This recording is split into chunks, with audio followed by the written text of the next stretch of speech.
Assalamualaikum. Jumpa lagi dengan saya di channel Obrolan Haris. Yuk, sekarang kita ngomongin tentang Gajah Mada, patih kerajaan Majapahit. Ternyata, perjuangan untuk menjadi patih tak semudah membalikkan tangan. Harus melewati persaingan keras dengan sesama bangsawan. Bahkan harus bertaruh nyawa untuk sebuah jabatan. Saya gambarkan dulu pentingnya posisi patih.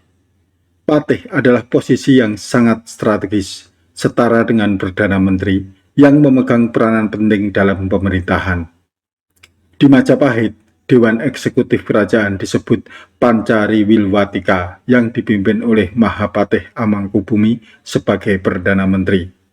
Ia dibantu 4 menteri kerajaan, yaitu Rakrian Temung atau Kepala Urusan Dalam Negeri, Rakrian Kanuruhan atau Kepala Urusan Protokol Kerajaan dan Mutu Pemerintahan, Rakrian Rangga, Kepala Urusan Logistik dan Kesejahteraan, serta Rakrian Tumenggung, Kepala Urusan Keamanan. Menjadi patih di Kerajaan Majapahit adalah sebuah tanggung jawab yang besar. Syarat-syarat yang harus dipenuhi sangatlah kompleks dan menuntut seseorang memiliki kualitas kepemimpinan yang luar biasa. Persaingan merebut posisi ini juga luar biasa ketat. Tak sembarang orang bisa meraih jabatan bergengsi tersebut. Sekarang kita masuk ke kondisi Majapahit saat terjadi pemberontakan Sadeng. Yang menjadi Mahapatih saat itu adalah Aryatadah. Aryatadah sudah tidak memungkinkan mengemban tugas negara untuk menumpas pemberontakan tersebut, mengingat ia sudah sepuh dan fisiknya mulai lemah. Menurut Kitab Negara Kertagama, pemberontakan di Sadeng terjadi pada tahun 1253 Saka atau 1331 Masehi. Sementara itu, Serat Pararaton mencatat tahun yang sama melalui Candra Sangkala, karya Buto non daging, yang artinya seperti raksasa melihat daging. Dalam negara Kertagama, peristiwa Sadeng disatukan dengan peristiwa di Keta, sementara dalam Kitab Pararaton, penundukan Keta tak disinggung sama sekali. Kita kembali ke kondisi fisik Aryatadah yang mulai lemah. Ia merasa tak mampu menumpas pemberontakan. Ia juga tak enak hati karena sering absen menghadap Tribuana Tunggadewi. Ia pun mengajukan pengunduran diri, tapi Sang Rani menolak. Arya mendekati Gajah Mada agar ia bersedia menjadi patih, tapi bukan Amangkubumi. Seganlah saya, jika nanti sepulang dari Sadeng saya baru mau. Maafkanlah segala kesalahan saya, mudah-mudahan saya bisa, jawab Gajah Mada. Baiklah anakku, dalam segala kesulitan kau akan saya bantu, janji Aryatadah. Gajah Mada kemudian berangkat ke Sadeng untuk memadamkan pemberontakan terhadap Majapahit. Jika berhasil di Sadeng, ia akan menerima tawaran dari Aryatadah. Namun, alangkah sedih hatinya ketika mengetahui pengepungan Sadeng telah terjadi sebelum kedatangannya. Siapa yang menelikung? Ra Kembar, seorang perwira tinggi militer di kerajaan Majapahit. Ra Kembar mendahului Gajah Mada. Ia ingin mencari perhatian di hadapan Ratu Tribuana Tunggadewi.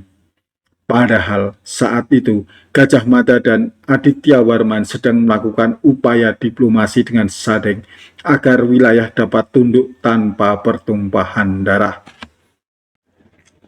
Mendengar berita itu, para menteri dan patih sangat marah.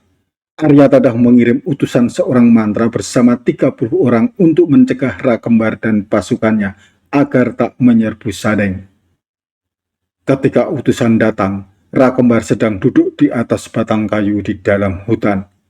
Posisinya seperti orang mengendarai kuda, tangannya membawa cemeti. Para utusan menyampaikan pesan Patih Amangkubumi agar menghajar Kembar karena mendahului perintah kerajaan. Bukannya gentar, Kembar malah memecut dahi utusan itu. Untungnya utusan tersebut segera berkelit bersembunyi di balik batang kayu. Kembar tiada takut kepada tuanmu, kata kembar lantang. Mendengar ucapan itu, utusan kembali dan menyampaikan ujaran kembar tersebut. Kembar berpendapat bahwa Sadeng dan Keta harus dihancurkan karena ingin melepaskan diri dari naungan Majapahit. Sadeng dan Keta tidak tinggal diam. Mereka pun bersiap melancarkan pemberontakan dengan melakukan perekrutan besar-besaran penduduk sipil untuk dijadikan prajurit. Pertempuran tak terelakkan. Dalam beberapa hari pertempuran, jumlah pasukan yang dipimpin Kembar menyusut. Majapahit kian terdesak. Lalu, siapa yang berhasil menumpas pemberontakan Sadeng Keta? Ada beberapa versi. Ada yang menyebut Tribuana Tunggadewi berangkat sebagai panglima menyerang Sadeng. Ia didampingi sepupunya Aditya Warman. Ada juga yang menyebut kolaborasi Tribuana Tunggadewi, Gajah Mada, dan Aditya Warman yang sukses menumpas pemberontakan Sadeng. Purwati dalam buku Sejarah Raja-Raja Jawa menulis bahwa yang berhasil menumpas pemberontakan Sadeng adalah Aditya Warman. Ia adalah sahabat Gajah Mada dari tanah Melayu yang waktu itu sedang berkunjung ke Jawa. Aditya Warman mengambil peran untuk menyelamatkan muka Gajah Mada di hadapan Ratu Tribuana Tunggadewi dan Aryatada. Ia bersama pasukannya tiba-tiba sudah sampai di Sadeng dan segera menuju sarang pemberontak. Sadeng tidak siap dengan kedatangan musuh secara tiba-tiba. Para pemberontak Sadeng dan Keta menyangka yang akan maju ke medan perang adalah Gajah Mada. Namun, yang muncul malah Aditya Warman dan pasukannya. Karena itu, dalam waktu singkat, Sadeng berhasil dilumpuhkan oleh Aditya Warman. Meski marah, Gajah Mada masih mampu memendamnya karena ada masalah besar yang harus diselesaikan. Gajah Mada segera memerintahkan pasukan Majapahit ke Sadeng. Ada juga versi lain yang menyebutkan pemimpin Sadeng bernama Tuhan Waruyu dan Pangeran Pamalekehan mempunyai cemeti sakti sehingga pasukan Majapahit enggan menghadapinya. Akhirnya, Ratu Tribuana Tunggadewi turun gelanggang menumpas pemberontakan. Berhasil, tapi itu dicatat atas nama Ratu Tribuana Tunggadewi, bukan atas kerja Gajah Mada, Aryatada maupun Kembar. Pencatatan atas nama Rani ini juga untuk menghindari sengketa antara Kembar dan Gajah Mada yang sedang kecewa. Sebagai informasi saja, Sadeng maupun Keta berada di wilayah Besuki, Situbondo.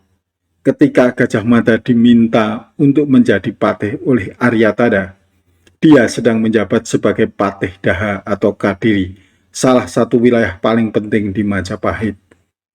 Hayam Wuruk sebelum menjadi raja kemungkinan ditunjuk oleh ibunya untuk memimpin wilayah tersebut.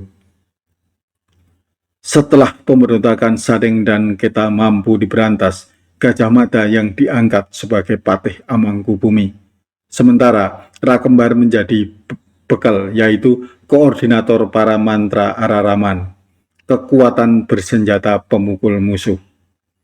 Para pahlawan Majapahit lainnya seperti Jaranbaya, Jalu, Demang Buncang, Gagak Minge, Jenar, Arya Rahu, dan Lembu Peteng menjadi pejabat setingkat Tumenggung. Setelah menjadi patih, Gajah Mada mengucapkan sumpah palapa di balerung istana di hadapan para pembesar Majapahit. Namun, mantan patih Aryatada malah mengoloknya. Ia bersama Jabung Trewes, Lembu Peteng, Kembar, dan Warak mentertawakannya. Episode berikutnya saya bahas bagaimana sikap Gajah Mada menghadapi ejekan ini. Di luar perkiraan teman-teman, sikap Gajah Mada sungguh di luar dugaan orang pada umumnya. Oke, topik itu akan kita bahas di episode mendatang. Sampai jumpa. Wassalamualaikum warahmatullahi wabarakatuh.